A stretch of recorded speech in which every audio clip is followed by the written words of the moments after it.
भारत का वह महान राजा जिसका राज्य इतना बड़ा था जिसकी कोई कल्पना नहीं की जा सकती, जो यूरोप और अरब तक फैला था, जितना राज्य आज तक किसी ने नहीं जीता, जिस कारण से आज वह चक्रवर्ती सम्राट कहलाया, जिसका शासन काल न्यायपूर्ण, जिसमें चारों ओर धर्म था, जिसने अपने राज्य में राम राज्य लाया, भारत माता का वो वीर बेटा जिसने रोम के शासक जूलियस सीजर को भी हराया और उसे उज्जैन की सड़कों पर घुमाया, जो अपने ज्ञान, वीरता और उदारशीलता के लिए प्रसिद्ध थे, जिनके दरबार में नवरत्न रहते थे।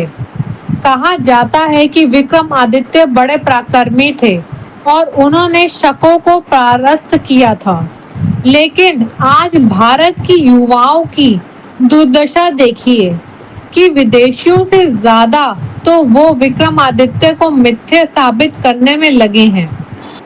विक्रमादित्य साम्राज्य, जिसे अक्सर महान चक्रवर्ती सम्राट विक्रमादित्य के साथ जोड़ा जाता है, भारतीय इतिहास में ऐतिहासिक और सांस्कृतिक महत्व का विषय है, जबकि इतिहासकारों के बीच एक विलक्षण विक्रमादित्य साम्राज्य के अस्तित्व पर बहस होती है।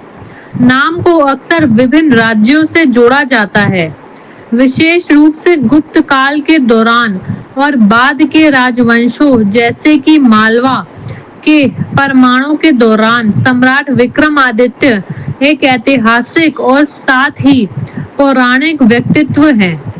कुछ विद्वान उन्हें काल्पनिक मानते हैं, जबकि भारतीय परंपरा और कई ऐतिहासिक प्रमाण उन्हें एक वास्तविक महान सम्राट के रूप में प्रस्तुत करते हैं। सम्राट विक्रमादित्य अपने राज्य की जनता के कष्टों और उनके हालचाल जानने के लिए छद्म वेश धारण कर नगर भ्रमण करते थे। राजा विक्रमादित्य अपने राज्य में न्याय व्यवस्था कायम रखने के लिए हर संभव कार्य करते थे। इतिहास में वे सबसे लोकप्रिय और न्यायप्रिय राज्यों में से एक माने गए हैं।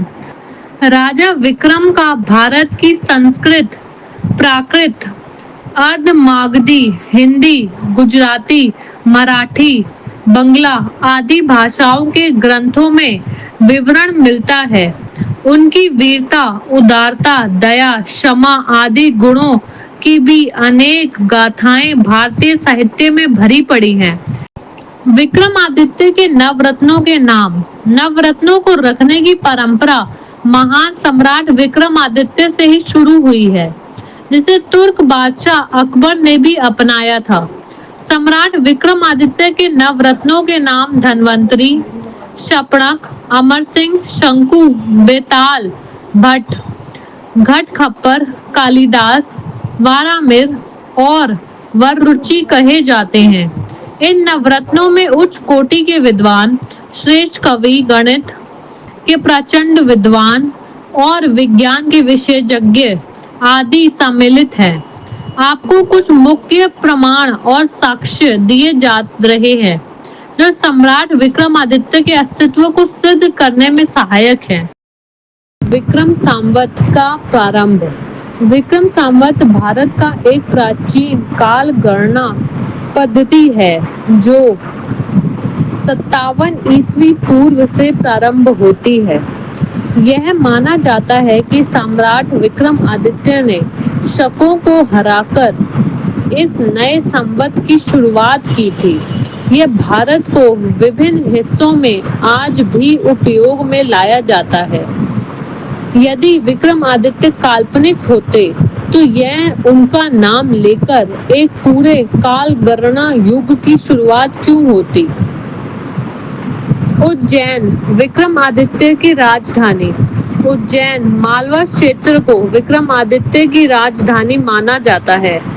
उज्जैन के कालिदास, वारामिर, भृतहीर जैसे विद्वान विक्रमादित्य के नवरत्नों में माने जाते हैं। उज्जैन के कई पुराने मंदिर और अभिलेखों में विक्रमादित्य का उल्लेख आता है। संस्कृत ग्रंथों में प्रमाण। धृत कथा गुणाद्य।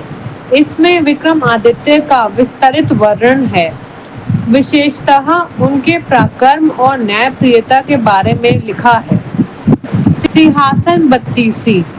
यह 32 पुतलियों की कथाएं हैं जो राजा विक्रम की न्यायप्रियता और वीरता का वर्णन करती हैं। वेताल पच्चीसी। राजा विक्रम और वेताल की कहानियां नैतिक और बौद्धिक परीक्षण का अद्भुत उदाहरण है। ये कथाएं भले ही कुछ हद तक लोक आत्मकथा हो, लेकिन उनके पीछे ऐतिहासिक राजा के अस्तित्व का संकेत मिलता है। विदेशी प्रमाण। चीनी यात्री हुआन ज़ैंग और अन्य विदेशी यात्रियों ने भारतीय राजा विक्रमादित्य का उल्लेख किया है। कुछ मुस्लिम इतिहासकार जैसे कि अल बिरूनी ने भी विक्रम संवत और उज्जैन के राजा का उल्लेख किया है। सांची और अजंता के शिलालेख। इन स्थानों पर मिले कुछ शिलालेखों में एक महान राजा का उल्लेख है जिसे कई इतिहासकार विक्रमादित्य मानते हैं। गुप्त सम्राट चंद्रगुप्त द्वितीय। विक्रमादित्य की उपाधि। इतिहास में गुप्त वंश के सम्राट चंद्रगुप्त द्वितीय ने विक्रमादित्य की उपाधि धारण की थी। उनके सिक्कों, ताम्रपत्रों और शिलालेखों पर भी इस उपाधि का उल्लेख है। इससे सिद्ध होता है कि विक्रमादित्य कोई मात्र नाम नहीं बल्कि एक गौरवशाली उपाधि थी। लोक परंपरा और जनश्रुति। भारत के कोने कोने में राजा विक्रम की कथाएं आज भी लोक गीतों, भजनों और नाटकों के मध्य से जीवित है। यदि कोई व्यक्ति केवल कल्पना होता तो उसकी इतनी गहराई से जड़ें लोकमानस में नहीं होती। ऐतिहासिक ग्रंथ और शिलालेख। शिलालेख। गुप्त काल के कई शिलालेखों में विक्रमादित्य शीर्षक वाले राजाओं का उल्लेख है। उदाहरण के लिए उदयगिरि गुफाओं के शिलालेखों में एक राजा का उल्लेख है जिसे विक्रमादित्य माना जाता है। साहित्यिक कृतियां। आइन ए अकबरी और ब्रह्मांड पुराण जैसे प्राचीन ग्रंथों में विक्रमादित्य का उल्लेख है जिसमें उन्हें एक न्यायप्रिय शासक और काल और विज्ञान के संरक्षक के रूप में दर्शाया गया है। पुरातात्विक साक्ष्य। विक्रमादित्य कथा से जुड़े क्षेत्रों जैसे कि उज्जैन और मांडू में उत्खनन से ऐसी कलाकृतियां मिली हैं जो पारंपरिक रूप से उनके समय के दौरान एक समृद्ध सभ्यता का संकेत देती हैं। क्षेत्रीय दावे।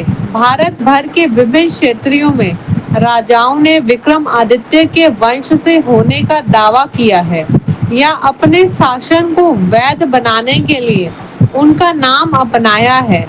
इसमें मालवा में परंपराओं और राजस्थान के बाद से शासकों जैसे राजवंश शामिल हैं। इससे हमें यह निष्कर्ष निकलता है कि सम्राट विक्रमादित्य का अस्तित्व ऐतिहासिक, सांस्कृतिक, साहित्यिक और जनमानस की गहराई से जुड़ा है। जबकि आधुनिक इतिहासकारों के बीच कुछ विवाद है, परंतु विक्रम संवत, उज्जैन, विदेशी यात्रियों के विवरण और कालजयी ग्रंथों से यह स्पष्ट होता है कि सम्राट विक्रमादित्य एक ऐतिहासिक व्यक्तित्व रहे हैं। हालांकि इतिहास और किंवदंती के मिश्रण के कारण एक विलक्षण विक्रमादित्य साम्राज्य का निश्चित प्रमाण मिलना मुश्किल हो सकता है, लेकिन विक्रमादित्य नामक एक महत्वपूर्ण शासक के पर्याप्त प्रमाण हैं, जिनका भारतीय संस्कृति, शासन और इतिहास पर स्थायी प्रभाव था। शिलालेखों, साहित्य संदर्भों, सांस्कृतिक विरासत और पुरातात्विक खोजों का संयोजन इस ऐतिहासिक व्यक्ति और उसके साम्राज्य के बारे में हमारी समझ में योगदान देते हैं। धन्यवाद।